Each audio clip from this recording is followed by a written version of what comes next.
Hello friends, welcome to Telugu study cafe. ఈరోజు మనం first క్లాస్లో ఇంగ్లీష్ మాట్లాడడానికి అందరికీ ఉపయోగపడే మోస్ట్ ఇంపార్టెంట్ టాపిక్ నేర్చుకుందాం. అదేనండి, ఇంగ్లీష్లో ఇతరులను పలకరించడం ఎలా, అంటే గ్రీటింగ్స్ ఇన్ ఇంగ్లీష్. చాలామంది ఇంగ్లీష్ మాట్లాడాలి అనుకుంటారు, కానీ ఎవరినైనా చూసినప్పుడు ఫస్ట్ ముక్క ఏం మాట్లాడాలో అర్థం కాదు. ఈ వీడియో పూర్తిగా చూస్తే ఆ భయం పోతుంది. ఇప్పుడు మనం ఫస్ట్ టాపిక్ గురించి తెలుసుకుందాం. ఫస్ట్ మనం ఎవరినైనా చూడగానే మొట్టమొదటగా ఏమంటాం? హాయ్ లేదా హలో అని పలకరిస్తాం. మన స్నేహితులను లేదా మనకంటే చిన్నవాళ్ళను పలకరించేటప్పుడు హాయ్ ఫ్రెండ్ అని చాలా సింపుల్గా వాడతాం. ఇది చాలా క్యాజువల్ పద్ధతి. అయితే ఒకవేళ మనం ఆఫీస్లో ఉన్నప్పుడు లేదా మనకంటే పెద్దవాళ్ళను పలకరించేటప్పుడు మాత్రం సమయాన్ని బట్టి విష్ చేయాలి. ఉదయం అయితే గుడ్ మార్నింగ్ అని, మధ్యాహ్నం అయితే గుడ్ ఆఫ్టర్నూన్ అని చెప్పాలి. అలాగే ఒకవేళ సాయంత్రం పూట ఎవరైనా కలిస్తే గుడ్ ఈవినింగ్ అని విష్ చేయాలి. ఇలా టైంని బట్టి విష్ చేయడం ఒక పద్ధతి అయితే, ఇప్పుడు వాళ్ళు ఎలా ఉన్నారో అడగడానికి ఇంగ్లీష్లో ఎలాంటి పదాలు వాడాలో ఇప్పుడు చూద్దాం. ఎవరైనా మనకు ఎదురైనప్పుడు మీరు ఎలా ఉన్నారు అని అడగడానికి సాధారణంగా అందరూ హౌ ఆర్ యు అంటారు. కానీ దానికి బదులుగా ఇంకాస్త ప్రొఫెషనల్గా హౌ డు యు డూ అని కూడా అనొచ్చు. దీని అర్థం కూడా మీరు ఎలా ఉన్నారు అనే వస్తుంది.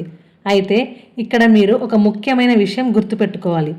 ఎవరైనా మిమ్మల్ని హౌ డు యు డూ అని అడిగితే దానికి సమాధానంగా మళ్ళీ మీరు కూడా హౌ డు యు డూ అనే చెప్పాలి. ఇది ఇంగ్లీష్లో ఒక పద్ధతి. అలాగే హౌ ఆర్ యు అని అడిగితే దానికి సమాధానంగా మీరు ఐఎమ్ ఫైన్, థ్యాంక్ యూ, నేను బాగున్నాను, ధన్యవాదాలు అని చెప్పవచ్చు. లేదా ఇంకా సింపుల్గా I'm good, how about you, నేను బాగున్నాను, మరి మీరెలా ఉన్నారు అని కూడా రిప్లై ఇవ్వచ్చు. ఇక ఆ తర్వాత వచ్చే మోస్ట్ ఇంపార్టెంట్ పదం హౌ హ్యావ్ యూ బీన్. సాధారణంగా మనకు బాగా తెలిసిన వాళ్ళు లేదా ఫ్రెండ్స్ కొన్ని రోజులుగా అస్సలు కనిపించకుండా చాలా రోజుల తర్వాత అకస్మాత్తుగా కలిశారనుకోండి, అప్పుడు వాళ్ళని ఈ మధ్యకాలంలో మీరెలా ఉన్నారు, ఏం సంగతులు అని అడగడానికి ఈ పదాన్ని వాడాలి. ఎవరైనా మిమ్మల్ని హౌ హ్యావ్ యూ బీన్ అని అడిగితే దానికి సమాధానంగా మీరు ఐ హ్యావ్ బీన్ గుడ్, ఈ మధ్యకాలం అంతా నేను బాగున్నాను, లేదా ఐ హ్యావ్ బీన్ బిజీ, ఈ మధ్య కాస్త బిజీగా ఉన్నాను అని సందర్భాన్ని బట్టి చెప్పవచ్చు. నెక్స్ట్, ఈ కాలం యూత్ ఎక్కువగా వాడే పదం వాట్ ఈస్ గోయింగ్ ఆన్. మనం మన క్లోజ్ ఫ్రెండ్స్ని కలిసినప్పుడు నువ్వు ఎలా ఉన్నావు అని ఫార్మల్గా అడగకుండా తెలుగులో ఏంటి సంగతులు, ఏం నడుస్తుందిరా అని అడుగుతాం కదా. సరిగ్గా అలాంటి సందర్భంలోనే ఇంగ్లీష్లో వాట్ ఈస్ గోయింగ్ ఆన్ అని అడగాలి. దీనికి బదులుగా వాట్సాప్ అని కూడా అనవచ్చు.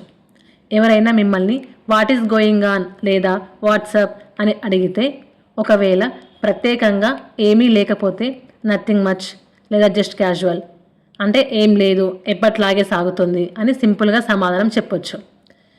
అలాగే ఇప్పుడు వాట్ ఈస్ గోయింగ్ ఆన్కి బదులుగా ఈ రోజుల్లో యూత్ అంతా చాలా స్టైలిష్గా వాడుతున్న పదం వాట్సాప్.